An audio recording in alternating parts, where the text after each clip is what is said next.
You mad, bro? Are you mad? It's all right, simmer down, simmer down. Hey, what's up, y'all? If you're looking for a video on anger management and how to help you get through those states of anger, then this video is for you. Let's get into it right now.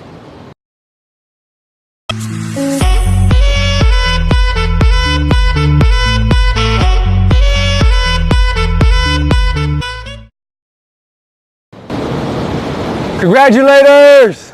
What's up, everybody? Welcome to the channel. I'm Xavier Garcia, and this is the Ultimate Psychology channel. I create awesome videos, tons of videos to cure all your life. So in this video today, welcome if it's your first time. In this video, we're going to be talking about, by special request from Gore Mikitar, the congratulator Gore Mikitar. Thank you very much, brother, for writing in and commenting to make a video on anger management. I'm not sure if you're going through this anger management or if you just feel that there's a lot of people around you who can use a video like this. Hopefully at the end of the video, you find it positive, find it useful, and whoever's watching, any of you congratulators out there, can share it with someone you know and love. And that way it brings better well-being to all of you in all of your worlds. So check it out. Anger management, right? So we have anger. We have anger. It's a natural human expression, emotion that we have.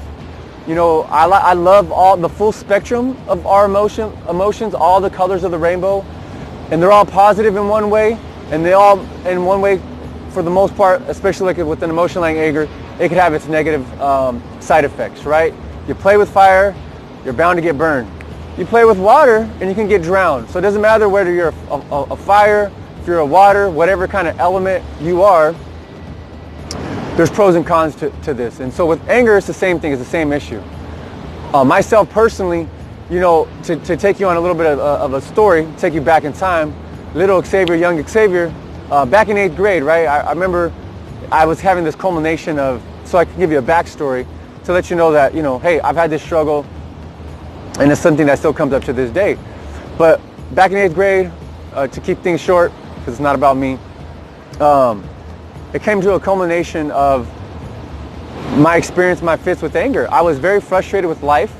You know, you just come into this world and you're not sure what to deal with it. You know, you're just kind of a mama's boy, you're just being at home, being at the house. And as you get older and you start going through puberty, having all this new testosterone, all this new brain chemistry, and I looked around and I was in a kind of a nice community. And I started knowing that people had different, nicer things. We didn't have enough money to have a computer. My mom, I had a stepfather, and my mom and him, they weren't getting along, and she seemed like a dead flower to me. I felt there was their marriage wasn't fruitful, and I felt bad for her. I felt like, what's going on with the world, right? Why does it have to be like this? I didn't choose to be born. You know, I had some good years when I was younger. It's like, yeah, I'm alive, we're new to the world, there's so much to learn and explore. And then you start getting a mind of your own, you start getting some perspective, and it's like, you know, I don't like this place, I don't want to be here. So I was acting out a lot. I didn't know why.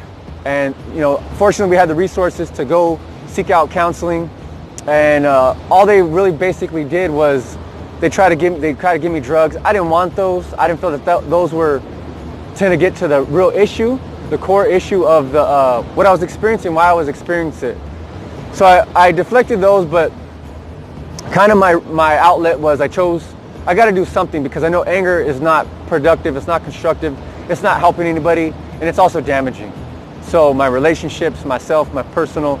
So I played a lot of basketball, and that was my outlet. That lasted for a long time until I got to my early 20s, when it was just like, you know, although I was good at it, it still wasn't it wasn't my purpose in life. It wasn't my key principle that I want to continue to do it, whether to pursue it professionally or just for whatever, like even as a hobby, because it takes a lot of time to continue a skill set. I didn't feel like it was going to make me prosperous or profitable. So I had to put that on the side. And kind of chapter 2 to this backstory, and I'll get to you guys in just a second, but I'm just trying to be relatable and keep it real with y'all.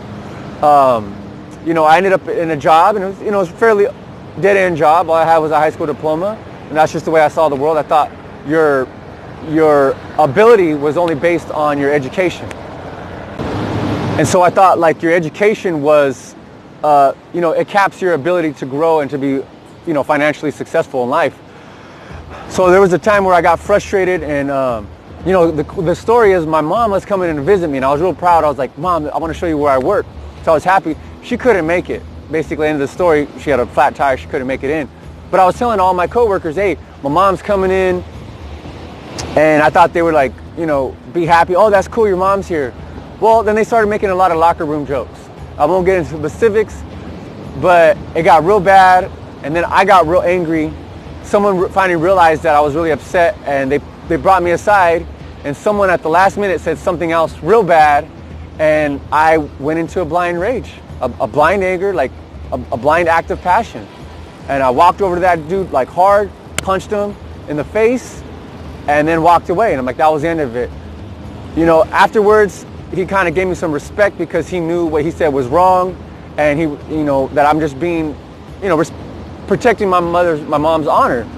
Of course, HR heard, and they had to let me go. Fortunately, they didn't put that on my record, or I probably wouldn't have gotten jobs after that. But yeah, and that caused a series of events too. Even when I thought I got all the angry issues out of my system, because I thought I did. I thought I had no more buttons that could be pushed. But lo and behold, just like with any garden, flower garden, no matter how beautiful or manicured you take care of it, eventually weeds are going to pop up, and you have to pull those suckers out, those babies out quickly, so they don't destroy the rest of the garden. And you know, but it just caused me to go deeper and to do more work on myself, and to not just get to a point where it's like, oh, I got this mastered forever.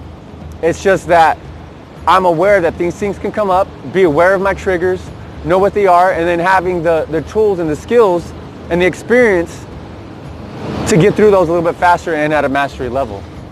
And this is what I'm going to try to communicate through this video. So thank you for watching and follow along on that part. First thing about anger, right? All right, so first thing about anger, right?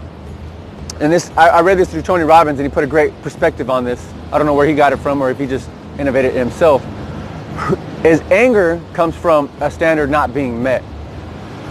So if you have a standard, whether it's personal or you're expecting someone else to fulfill your expectations that you've set for them, or for whether it be a spouse, a child, a coworker, a friend, anybody, anyone, management, we get angry when someone doesn't meet our expectations. That's understandable. Does that mean that we should have no expectations? No, right? Because in order for us to have anything great, a big vision for life, we have to expect that that's going to happen, right? That's all about the law of attraction. We have to hold something in our belief and expect that it's going to come our way. But sometimes it doesn't happen, or at least it doesn't happen on our timetable. And so what happens? We get frustrated. Why didn't it happen? Oh, right? That's okay. That's kind of a normal response. If you didn't want something that bad, it's hard to like just let it go so easily. Some people maybe have that gift, and that's great, but it also makes me question, how badly did you want it? Maybe you didn't want to expect it that badly in the first place. Because there are some times where we do expect something and we do get it because we do intend to make it happen. But going back to your expectations not being met, that's where the anger comes from.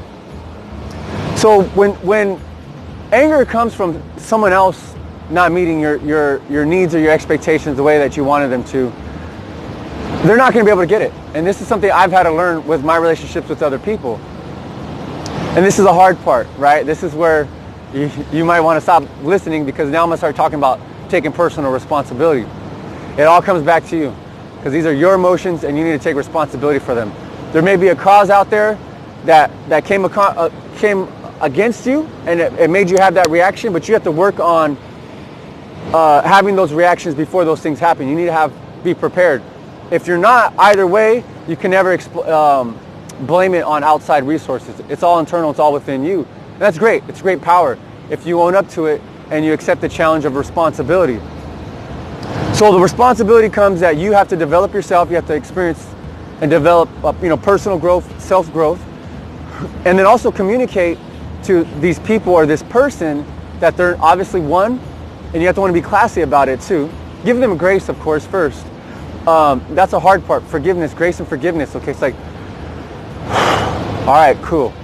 Now check this out. This is how I expect these things to happen in these situations. And if we're partners and if we have mutual goals and we want to continue being together as friends, or whatever, we want to continue growing our relationship, then we're going to have to be on this level. And then they're going to have to make an agreement. But if this is your goal, if this is your vision for the relationship, then you have to take leadership. You have to take responsibility and make sure that you get that outcome or that standard that's going to continue to be kept for the long term. So invest in this person if it's important to you, and help them to get them up to your level, or to recognize that you guys can be partners and doing it together.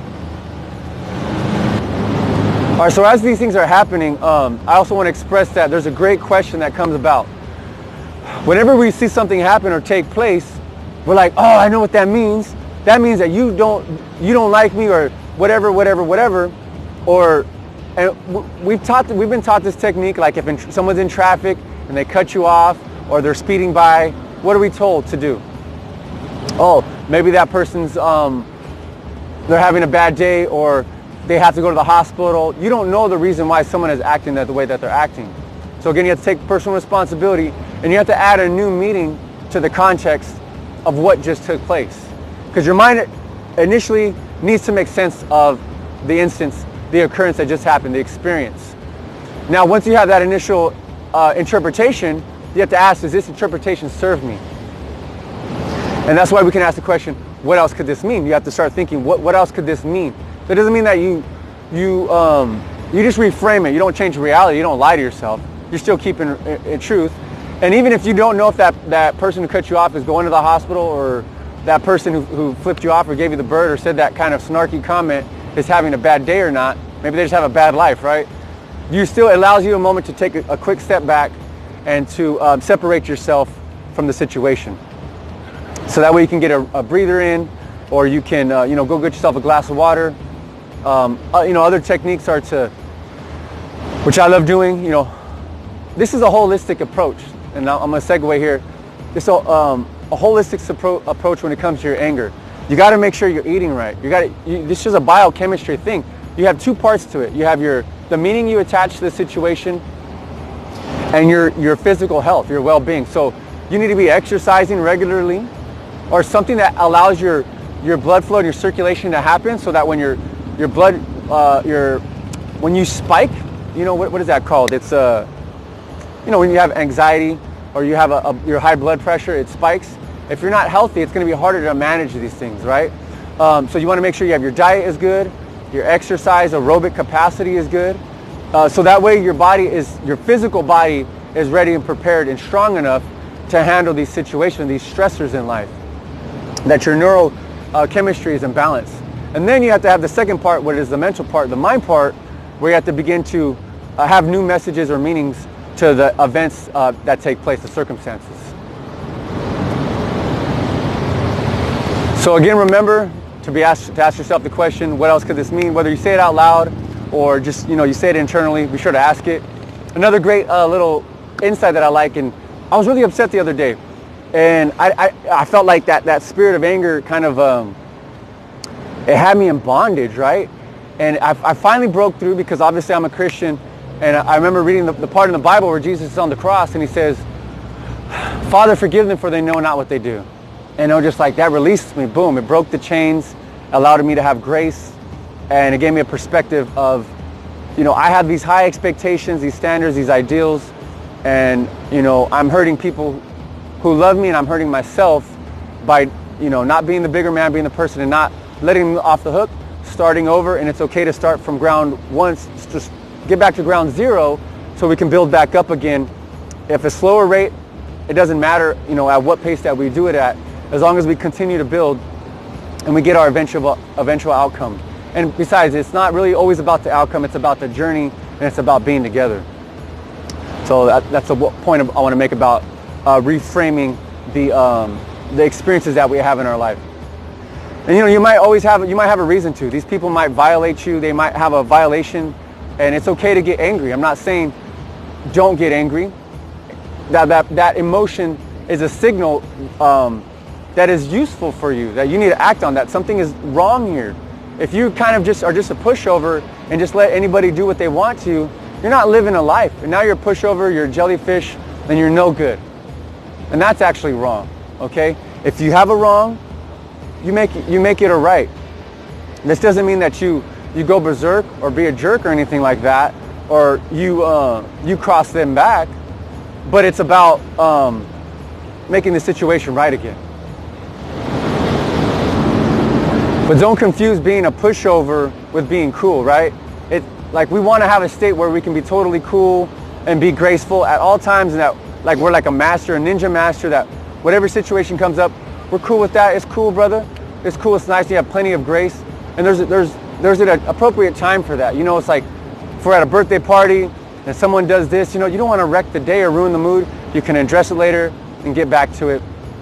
In the meantime, you want to enjoy the festivities or the celebration. So, but make sure you're not being a pushover, and know when it's time to be cool, but never be a pushover. All right, so I'm going to circle back to personal responsibility, and you got to ask also the question: is this about you, or is it about them?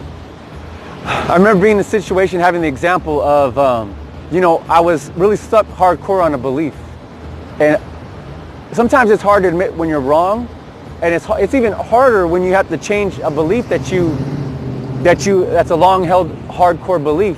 And so sometimes we dig our heels in extra deep, and you're like, no, and you think your being angry is because, you know, you're so sure, you're so definite that this is the way it is and the way that it has to be, but you end up being wrong. But the thing is, it's the only way that you know sometimes. And so always give yourself the chance or the opportunity that you could be wrong. Always be prepared to, like, even when I say sometimes statements, you know, I could be wrong, but this is my opinion, this is my stance on that. And you're going to get attacked sometimes, and sometimes you are going to get attacked with a point where you have to stand your ground, and you do have to dig in, because you have all these forces against you, and sometimes you feel like you're the last man standing, or you're all alone, and the world is against you. And so yeah, you have to be resolute in those situations, but sometimes you could be wrong too. Sometimes you have a whole bunch of people that are telling you, Xavier, you're wrong, or whatever, that's not the right thing to do, and you're actually either being stubborn or you're ignorant to the situation, and you can totally blow it. And it's really difficult, and it takes time to know the difference when is what. So when you have something like where you can kind of bow out gracefully and say you could be wrong, then that's one thing. And sometimes the only way to find out is if you're wrong, you know, is to make the mistake, and you're gonna have to learn from it. Sometimes there's just no way around it. It's darn if you do, darn if you don't. You want to listen to your own inner voice, or that's something that's telling you to go for it or don't do it. There's only one way to find out whether you're right or wrong. I mean, it's good to have a council of wisdom, of people who, wise advisors who can counsel you, but ultimately this is your decision.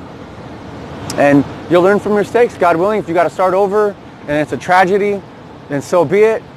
You'll hopefully right your wrongs, and if you lose something that's you can never get back, then hindsight is always 20/20, and you did the best that you could, and you got to be able to live with that, and hopefully never make that mistake again. And that's the best lesson that you can learn from that experience. You know what's a funny thing though is that, like, why do we even like anger? I know some of us like anger, especially as men, but even women too. We like anger because it gives us a sense of significance. It makes people respect us. When you're angry and you're upset, and it shows that you mean business, and people kind of back off sometimes. They're like, okay, he's pissed off, leave him alone, back off. And it's like, yeah, that's right, I'm getting my own way.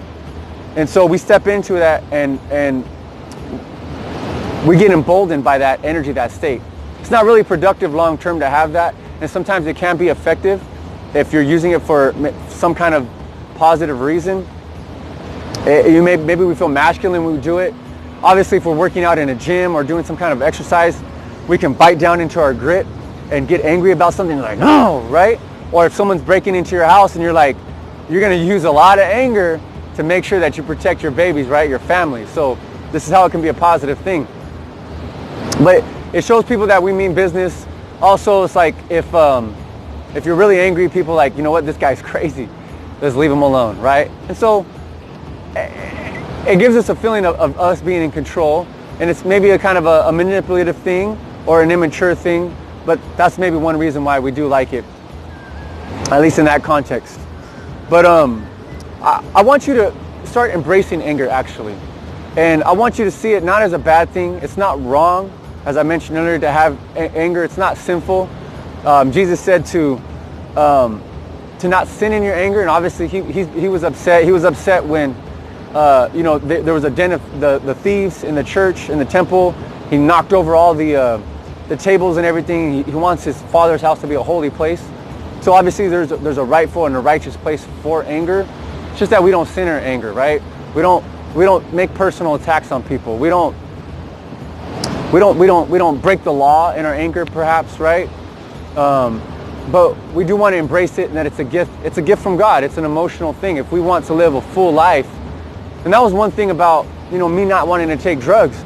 And they're great if you realize that you have a problem, you have an anger management issue, you have that chip on your shoulder, and you need to get it off. And while you're doing this self-education, or you're visiting with the clinical practitioner, you take these things that help kind of balance you out while you're studying and you're learning about yourself, but eventually with the goal to wean off of them.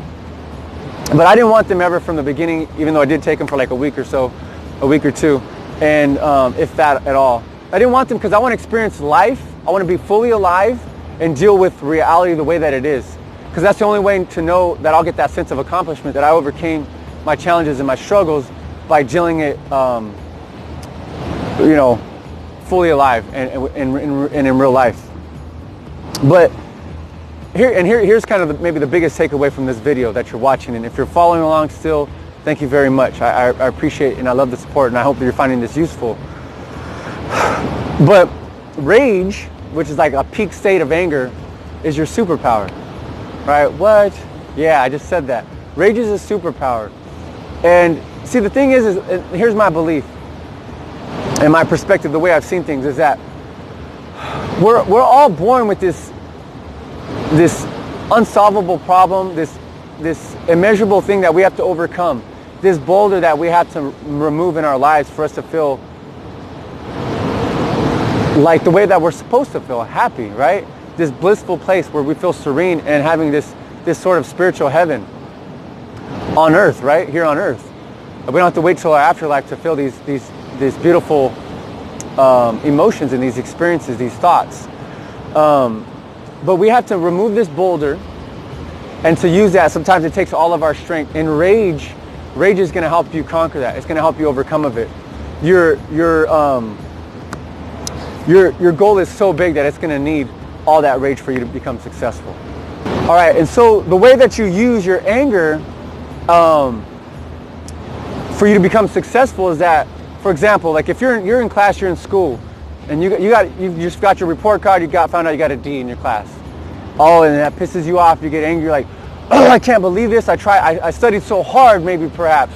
Or, you know what, I was slacking off, and now I can't play on the football team.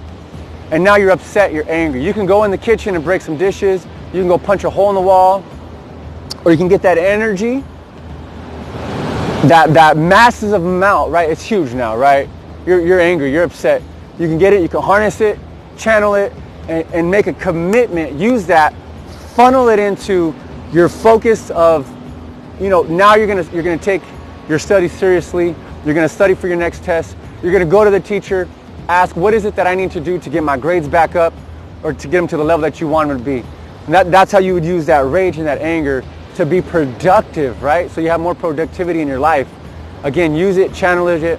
Rage is your superpower. So your rage is your fuel to success, and so be sure to use that. And lastly, I want to say, I'm an emotional person. I'm an exciting person. I have moments of, intense quietness and solitude and reflection periods of my time. But I also have times of excitement and passion, and where I can be fiery, have debates, and I love those discussions. And sometimes when I get passionate about something, people see that as anger, maybe because they don't have the emotional flexibility or elasticity or dynamicness that I have, or they're still growing where they're at, and they're like, Xavier, don't get so angry or settle down. That's because they see anger as a bad thing. But I love feeling my emotions, and I just try to tell them and remind them, I'm not angry. I'm just a passionate person. And that's a beautiful thing, and I love it, and I embrace it. I just feel like fully alive because I'm enjoying all my emotions. I'm not scared to cry. Not that I always try to do or do, but if I have an emotional, sentimental thing, I'm there and I love it, because these are all beautiful gifts from and blessings from God. So be sure to embrace your energy. Go out there. Don't get angry necessarily, but go ahead and get passionate. Use your rage as your superpower, but do not sin in your anger.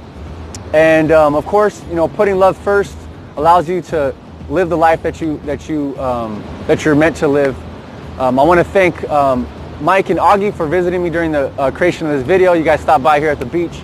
Thank you very much. I hope you get this and you share this with your Marine buddies if you find it useful and practical and beneficial. And again, Gore Miktar, thank you very much for the suggestion. God bless you guys. Love you very much. Xavier Garcia signing out. Till the next video, love with freedom.